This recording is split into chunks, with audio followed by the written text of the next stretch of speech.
janganlah apa yang biasa kita lakukan atau latihan yang kita berikan itu dikasihkan dengan klien. Mungkin kita biasanya latihan itu kayak bikin kita capek cukup tinggi lah, atau porsi capeknya kita tuh cukup tinggi lah, terus kita bandingkan sama klien atau berikan kepada kliennya.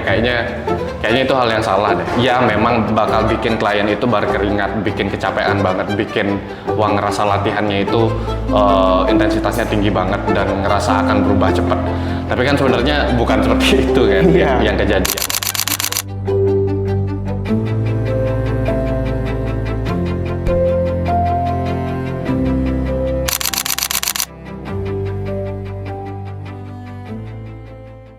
Hai guys, welcome to Ruang Workout Podcast. Kali ini saya bersama dengan Coach Yogi sebagai narasumber.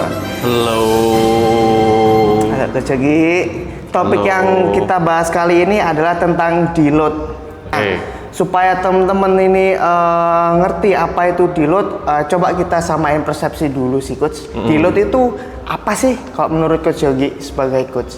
Oke, secara definitif ya. Kalau deload itu berarti tentang gimana caranya kita itu membuat intensitas dari latihan kita itu menjadi lebih ringan daripada yang biasa kita lakukan. Tujuannya itu untuk kita punya stres itu diturunkan, karena kalau misalnya kita latihan beban itu kan nambah stres. Kalau misalnya kita terus-terusan nambahin stresnya, otomatis nanti akan terciptanya fatigue gitu atau sampai plateau itu, yang dimana itu bakal buat kita punya progres itu jadi stuck. Kalau misalnya udah stuck, mau kemana lagi? Kan udah di puncak nih, masa mau puncak mana lagi? Artinya kan harus turun lagi. Artinya kan harus turun dulu gitu untuk mencapai puncak yang selanjutnya gitu. Makanya kita adakan deload gitu. Itu secara definisi menurutku. Gitu. Berarti analoginya kayak kita tuh mendaki sebuah gunung, terus kita udah sampai puncak. Ketika kita ngelihat gunung sebelah itu nggak mungkin kita lompat ke gunung itu kan, pasti kita harus turun dulu ya. Oke. Nah, kalau dari pengalaman Coach Yogi sendiri, sebelumnya Coach Yogi ini kan kalau nggak salah mendalami powerlifter ya sebelumnya. Ya, aku powerlifter sebelumnya, tapi nggak gitu masuk banget karena ternyata yang di spend dari powerlifter itu kan nggak cuman kita punya makanan terus kekuatan kan. Tapi yang paling susah untuk kita spending ke powerlifting itu kan waktu juga. Nah, itu yang nggak aku punya banyak, dan akhirnya kayak ya udah recreational powerlifter aja, bukan atlet gitu. Iya. Nah, powerlifter ini kan hubungannya erat banget sama beban angkatan ya. Nah, pernah nggak sih Coach Yogi ini suatu waktu itu pernah mengalami bebannya tuh nggak naik, nggak progres gitu, terus merasa bingung, kenapa ya? Padahal nutrisinya kan udah oke tuh, istirahat udah oke. Nah, ini kan pasti ada hubungannya dengan topik yang kita bahas. Nah, tapi bisa diceritain nggak pengalaman stagnansi yang dialami selama menjadi recreational powerlifter itu sendiri? Kalau misalnya stuck itu, tadi bener yang Coach Rizky bilang tentang aku bisa stuck itu nggak cuman dari apa yang aku makan, terus gimana aku punya istirahat, terus latihanku bagaimana, tapi di program latihanku sebenarnya yang mungkin yang bikin aku stuck itu karena aku tidak terlalu memaksakan diri untuk membuat latihanku ini, membuat badanku atau pribadiku ini mengikuti latihanku yang sudah terprogram secara 100% gitu. Karena nyatanya kan nggak bisa, karena lagi sekali aku nggak bisa spend waktu sebanyak itu. Terus yang kedua kan ada stres yang di luar dari latihanku kan. Terus kalau misalnya aku hanya memaksakan diri dengan mengikuti program latihan yang sudah direncanakan, dengan memaksakan realitasnya ke sana, kayaknya itu yang bikin aku tuh stuck dan akhirnya nggak bisa naikin total angkatan. Powerlifter itu kan kita ngomongin tentang SBD kan, atau squat, bench, and deadlift, yang dimana itu 3 angkatan yang kita coba untuk dapetin angka setinggi-tingginya dalam bentuk kilogram. Yang dimana stucknya aku tuh dengan memaksakan diriku sendiri mengikuti program latihan yang dimana misal deload-nya itu butuh kayak atau masih kayak 3 minggu lagi atau 2 minggu lagi. Sementara badanku ini udah capek di minggu ketiga atau keempat gitu misalnya. Padahal kan harus butuh deload kan karena mungkin stresnya lagi tinggi banget. Nggak cuman dari latihan tapi dari pekerjaan juga. Nah itu yang aku memaksakan diri dan akhirnya ya nggak naik-naik bebannya. Gitu.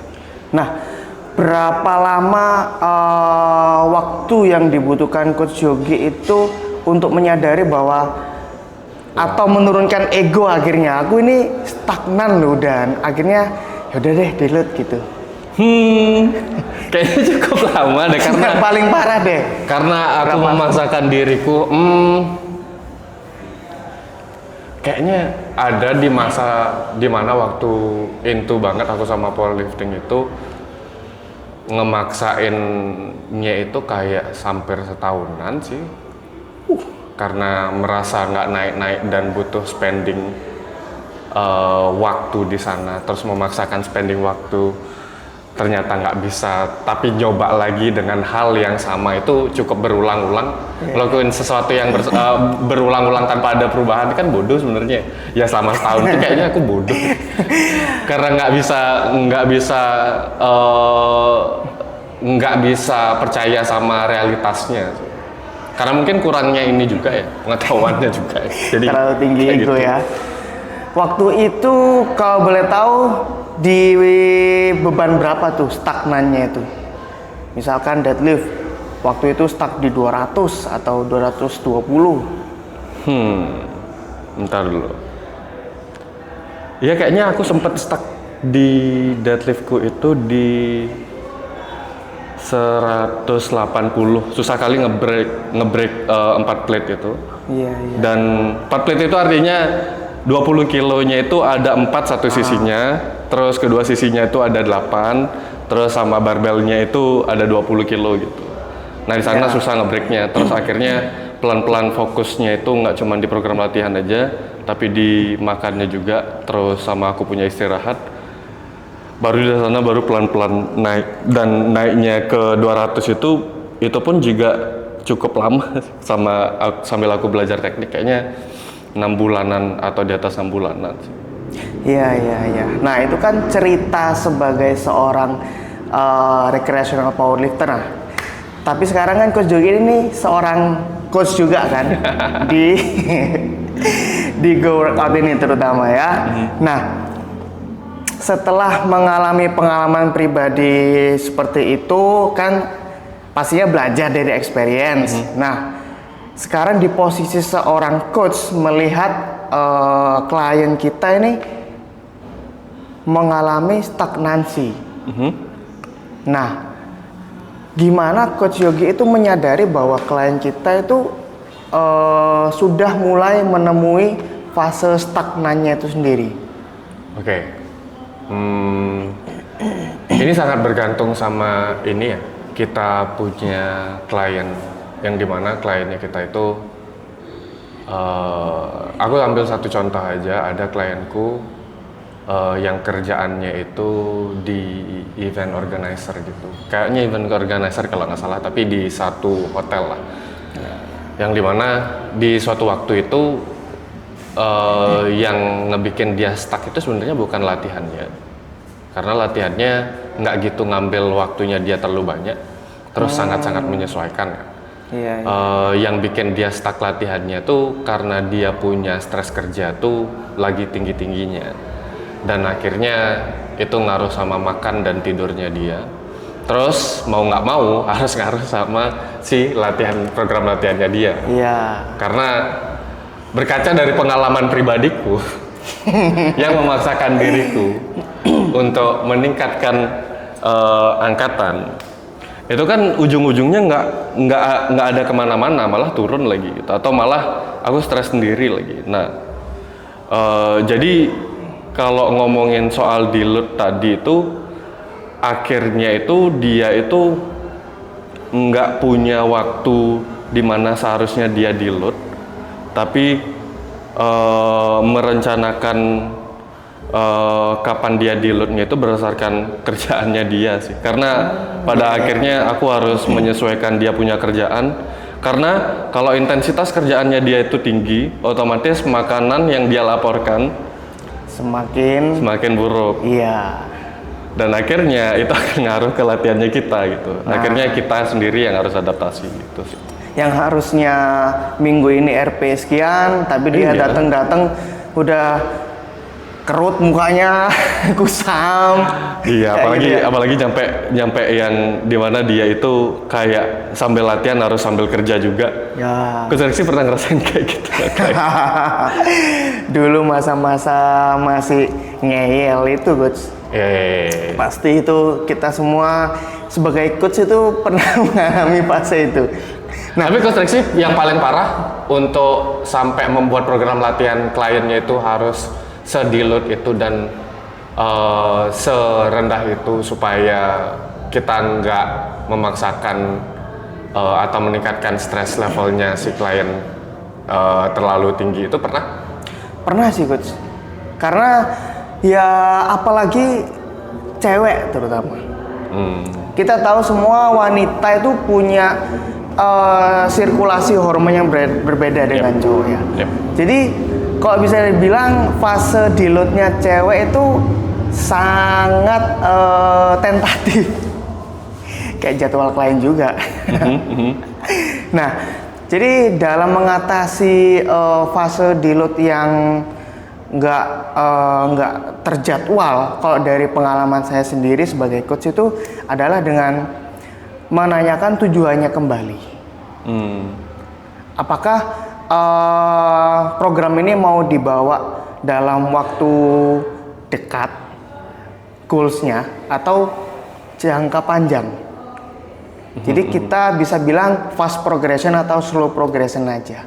Oke. Jadi kayak dari saya sendiri tuh menetapkan jadwal deload tuh nggak yang singkat kayak siklus 4 minggu atau 6 minggu, karena ya tahu sendiri kan kalau rata-rata dari klien saya tuh slow progression, jarang ada yang fast progression.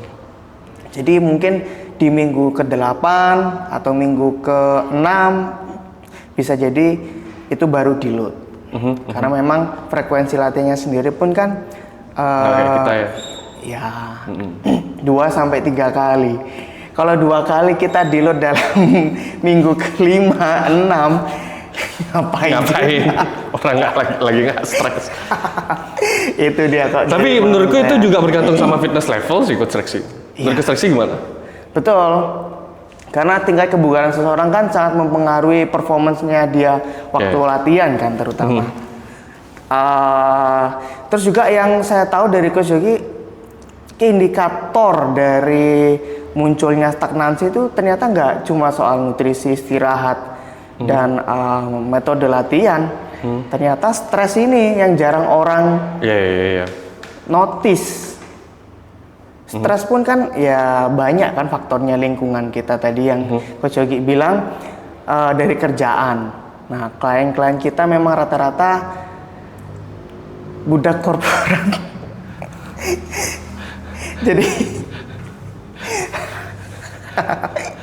Jadi ya mau nggak mau kita harus lebih mengalah sebagai coach. Oke deh, kalau hari ini capek, kita latihannya ini aja atau segini aja kayak gitu. Di down regulate ya? Iya. Dan kalau dari pengalaman dari Coach Yogi sendiri kan tadi pengalaman stagnansi di beban sebagai powerlifter ya. Nah, kalau saya yang coba mendalami di bodybuilding itu stagnansinya bukan berupa beban angkatan, tapi komposisi otot ya pastinya. Jadi kayak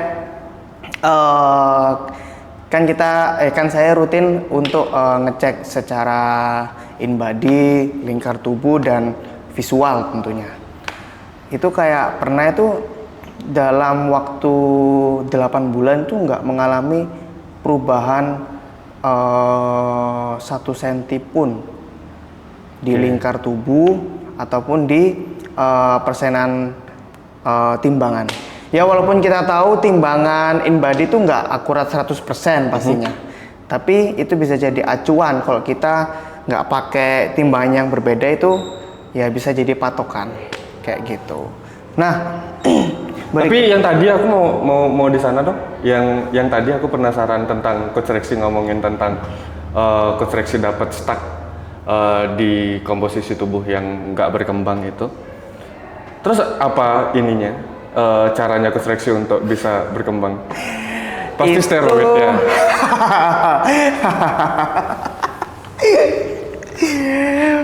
Enggak guys, natural nih ya. Itu mungkin akan nyambung ke topik yang habis ini kita bahas. Oh, oke. Oh, bukan topik, lebih ke ya pembicaraan kita berikutnya. Tapi secara singkatnya apa yang dilakukan? Istirahat total.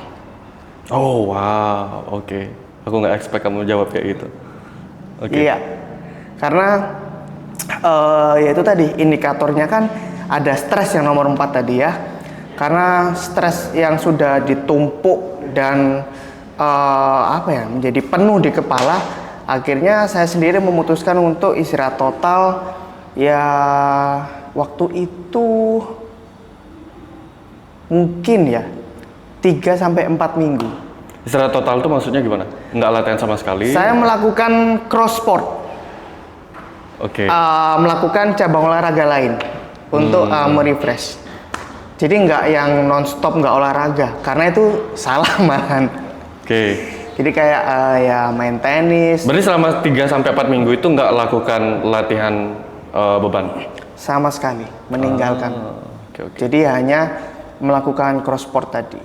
Oke, Kayak have fun di cabang olahraga lain. Terus akhirnya balik lagi pelan-pelan? Iya, betul.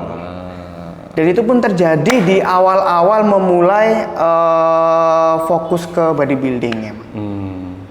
Oke. Ya biasalah ego kayak gitu. Nah, terkait dengan deload dan istirahat total yang saya baru saja sebutkan itu coach, banyak orang salah mengira di situ tentang deload dan istirahat total.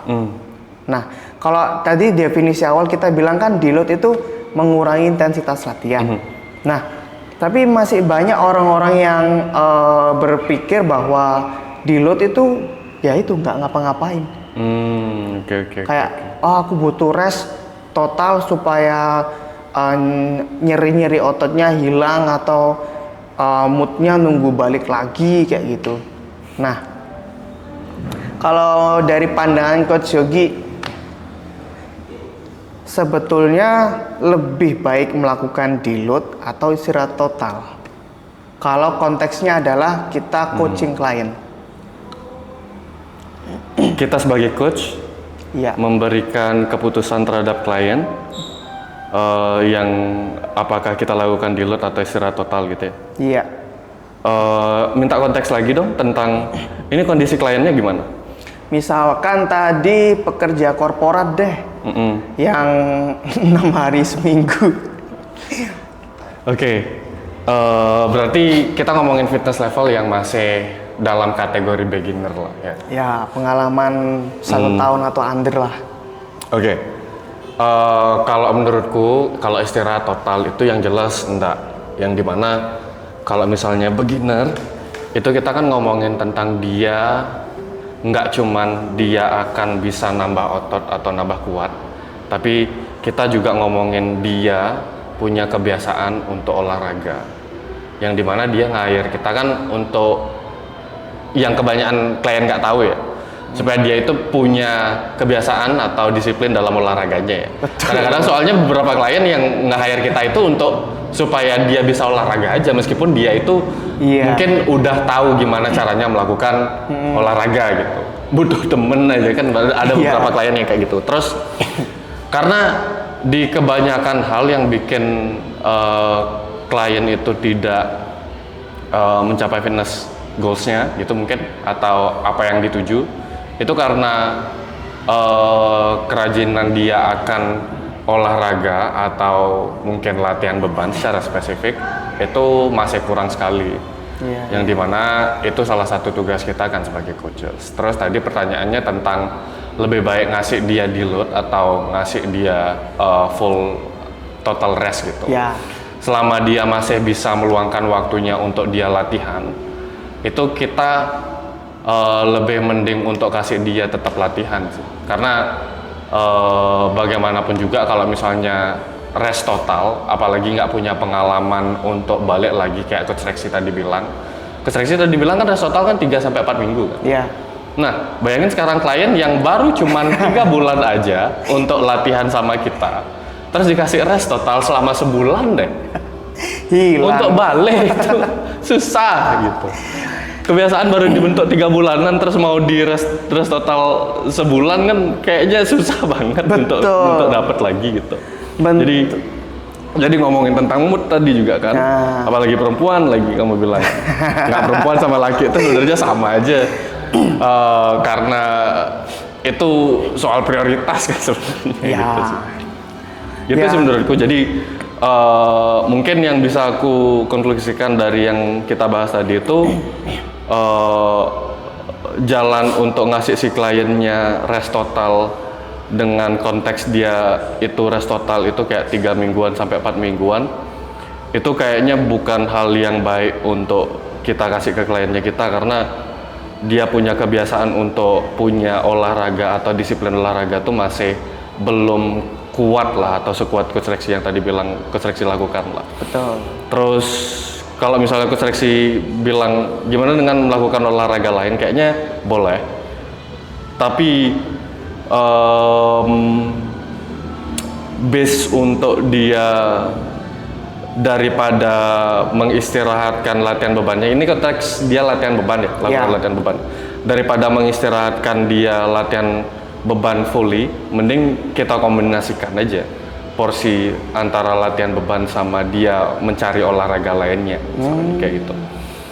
Tapi kalau misalnya dia sibuk banget, ya mending kita kombinasikannya itu dengan kayak mungkin sekali latihan beban sama sekali olahraga. Yang penting poinnya itu jangan kasih dia stop untuk olahraga sih. Betul. Nah, Coach Yogi punya nggak klien yang kayak gitu tadi? Jadi misalkan dia 2 kali latihan beban, satunya padel. Punya. punya. Terus pasti keluhannya dia, kok gini kok sakit ya, padahal kami bukan fisioterapi. Nah itu, kalau itu di luar konteks ya guys, karena kita yang bahas ini deload.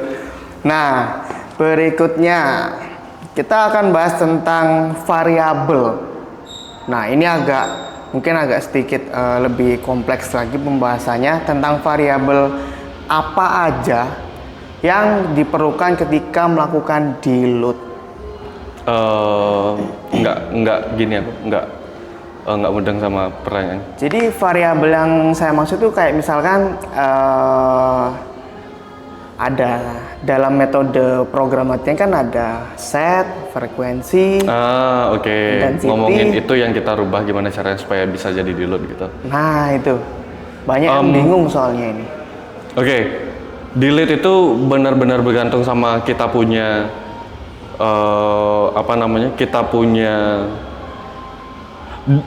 deload itu nggak melulu kita hanya ngerubah set atau repetisi atau beban aja, tapi bisa ke 3 hal itu kita bisa rubah bergantung sama kita punya stress level dan keinginan untuk latihannya kita pada saat di minggu tersebut. Terus biasanya dikurangin berapa persen itu lagi-lagi bergantung sama terakhir kita latihan itu seberapa tinggi intensitasnya. Kalau misalnya berada di RPI 10-an gitu semuanya, berarti intensitas latihan kita yang di minggu deload ini kita bisa turunin ke 70 atau bahkan 60. Terus yang bisa kita variasikan itu lagi-lagi bergantung sama kita punya mood latihan sih, kalau menurut aku. Karena kalau aku pribadi, ini aku bandingin antara program latihanku sama program latihan klienku ya. Jadi kalau misalnya aku itu biasanya sudah punya, masih kayak robot, tapi lebih beradaptasi sama badanku sendiri. Tapi di minggu-minggu tertentu itu kita lakukan deload atau aku lakukan deload itu dengan cara aku ngurangin aku punya intensitas dari bebannya. Intensitas. Itu kurang lebih kayak 70% gitu. Terus aku coba satu set, habis itu kalau misalnya set pertama itu aku cobain satu set dulu, habis itu kita review. Lihat set ini tuh berada di RPE berapa sih. Aku juga nggak pengen latihan tuh di RPE 3 atau 4 ya. Gitu. Aku pengen latihan di RPE 6 lah di deload ini. Kayaknya masih oke lah untuk aku. RPE itu rate of perceived exertion. Nah, bisa dijelasin ke RPE itu kayak kita tuh melihat ini guys, gestur dari seseorang itu apakah dia dalam kondisi yang penuh tekanan, yang tinggi atau rendah. Jadi kayak kita bisa lihat dari dia bernafas, ekspresi mukanya tuh udah kerut banget apa enggak, terus sama dia bisa diajak bicara apa enggak setelah set. Jangan waktu set ya, keliru nanti. Justru waktu set diajak ada ngobrol berarti RPE-nya rendah banget. Itu. Oke. Nah, itu artinya RPE ya. Ya ngelihat dari sana. Habis itu biasanya aku bener-bener latihan ngikutin moodku pada saat aku latihan. Jadi kalau misalnya aku pengen latihan lagi ringan banget, ya udah aku kayak di RPE 5 atau bahkan 4 itu aku bolehkan lah. Tapi kalau misalnya lagi pengen naikin, aku naikin aja, tapi nggak nyampe nyentuh RPE 7 bahkan. Supaya dapat pumpnya aja. Terus enggak menimbulkan stres yang berlebihan juga kan akhirnya. Gitu kalau misalnya aku lakukan program latihanku.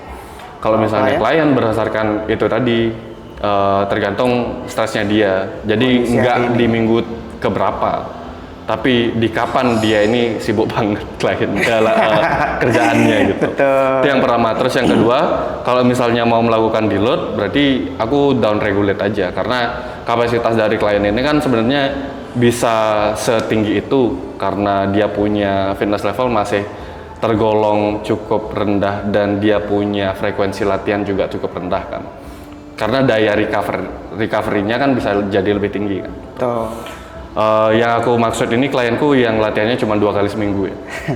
Nah, jadi di sana tuh aku masih untuk latih dia itu kayak di RPE 7 ke 8 itu masih nyentuh. Tapi mungkin di 1-3 gerakan atau 1-2 gerakan. Di gerakan-gerakan berikutnya itu aksesorisnya itu benar-benar rendah gitu. Rendah, ya? Kadang gitu, kadang semuanya tak rendahkan, tapi porsinya itu kayak disamakan turunnya. Dan kadang bahkan dia itu sampai aku latih dengan cara kayak mampunya dia yang bahkan di set pertama aja mungkin kita tuh bener-bener berat banget, abis itu kita lakukan back offset sebagai bentuk deloadnya kita dan akhirnya semuanya itu masih oke di dia gitu. Tapi yang paling penting kalau misalnya pada saat aku melakukan deload ke dia itu aku biasanya besoknya yang aku review gimana keadaan hari ini, fresh nggak? Kalau nggak fresh ya berarti deload yang aku lakukan kemarin salah berarti. Karena terlalu naruh stres terlalu banyak berarti gitu. Kalau misalnya fresh berarti ya udah berarti sistem deloadnya yang klienku yang ini akan kayak gitu nanti ke depannya gitu. Ya PT juga manusia lah ya, nggak mungkin program yang kita buat tuh selalu sempurna. Ya, karena kondisi orang lagi-lagi berbeda. Walaupun di kantor yang sama, di divisi yang sama, berangkat dan pulang kerjanya jamnya sama, sampai sini pun jamnya sama, tapi belum tentu stresnya sama juga. Tapi Kak Seleksi kalau misalnya punya klien yang perlu melakukan deload itu biasanya saat apa dan bagaimana metode yang Coach Seleksi lakukan pada saat melakukan deload untuk klien? Nah, ada satu kondisi yang cukup menarik ini, Coach. Untuk melakukan fase deload. Habis jalan-jalan ke luar negeri. Oh, oke. Ya, ya, ya.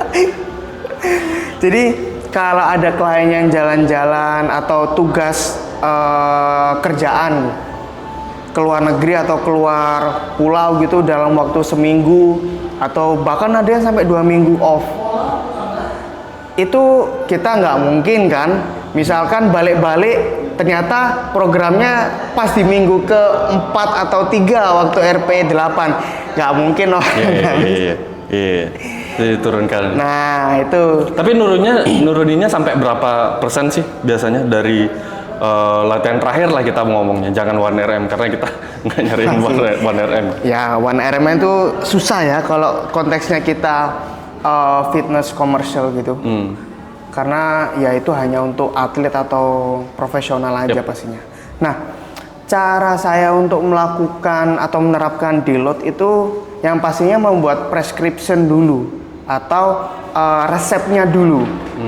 Sebelum hari latihan, kayak saya itu bikin coret-coretan dulu mengenai resep metode deloadnya.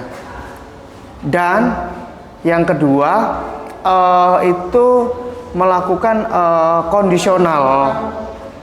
Jadi setelah kita buat resep nih metode, pas hari hanya kita melakukan kondisional terhadap si klien tadi, gimana masih jet lag atau enggak, Yep. atau makannya berantakan banget selama liburan. Akhirnya ya performnya itu turun banget. Nah, kalau dari obrolan itu sesuai dengan kriteria yang, jadi penilaiannya juga harus objektif ya. Kayak dari obrolan itu sesuai nggak sama resep yang kita buat tadi.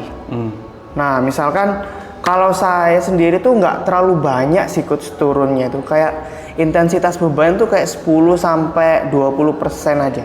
20% itu pun jarang. Karena kalau dari klien saya sendiri memang sesuai dengan resep tersebut. Terus juga kalau saya lebih mengurangi volume daripada intensitas. Oke. Jadi banyak sebetulnya yang bisa dimanipulasi dalam deload itu kan. Set, repetisi, terus misalkan kita bisa main tempo atau urutan dari latihannya kayak gitu. Nah, misalkan kayak Coach Yogi tadi mau kenceng di main exercise, pelan di aksesoris. Nah, bisa juga kan kayak pelan di main exercise, kenceng di aksesoris. Bisa. Tergantung juga kondisinya aja gimana. Terus juga kalau saya sendiri tuh kayak ngurangi volume itu dari set terutama. Karena apa? Kalau kita memaksakan jumlah setnya dengan kondisi deload, otomatis dia waktu fase istirahat antar set akan protes. Loh kan baru istirahat coach. Padahal biasanya juga segini. Nah kayak gitu. Jadi juga menyesuaikan aja seperti itu.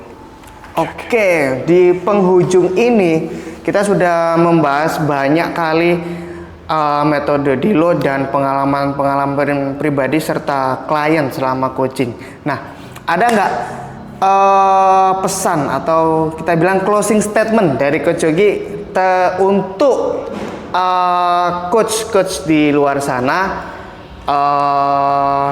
gimana sih kita mengerti klien itu dalam konteks dia perlu deload apa enggak sebelum datang yang namanya stagnansi. Oke.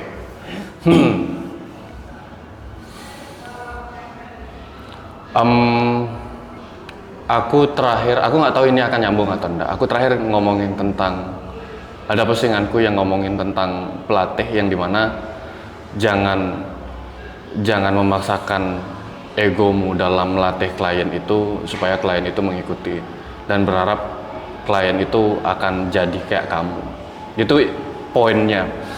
Tapi yang dimana sebenarnya pesanku itu tentang janganlah apa yang biasa kita lakukan atau latihan yang kita berikan itu dikasihkan dengan klien. Mungkin kita biasanya latihan itu kayak bikin kita capek cukup tinggi lah, atau porsi capeknya kita tuh cukup tinggi lah, terus kita bandingkan sama klien atau berikan kepada kliennya. Kayaknya itu hal yang salah deh. Ya memang bakal bikin klien itu berkeringat, bikin kecapean banget, bikin wah ngerasa latihannya itu intensitasnya tinggi banget dan ngerasa akan berubah cepat. Tapi kan sebenarnya bukan seperti itu kan yang kejadian. Menurutku yang pertama jangan lakukan apa yang dirimu lakukan ke kamu sendiri, ke badanmu, itu diterapkan ke klienmu. Terus yang kedua, bisa baca kapan klien ini tuh butuh bisa naik berat badan, intensitas latihannya atau perlu turun dulu. Itu daripada ngomongin deload, ada yang namanya auto regulate. Itu kita mau up regulate atau down regulate, itu berdasarkan klien punya stres, dan itu akan berkesinambungan sama deload tadi. Kayaknya yang bisa tak kasih tahu untuk para coaches itu tentang deload itu akan sangat penting bagi klien yang sudah ngalamin stuck, yang dimana stucknya itu dari latihan yang dia lakukan dengan program latihan yang kita kasih. Habis itu jangan cuman asal deload aja, pun pada saat kita melakukan deload kita juga harus evaluasi selama latihan yang nggak deload itu kenapa bisa stuck, supaya kita bisa nanti tahu mau ngasih program latihan yang kayak gimana. Betul.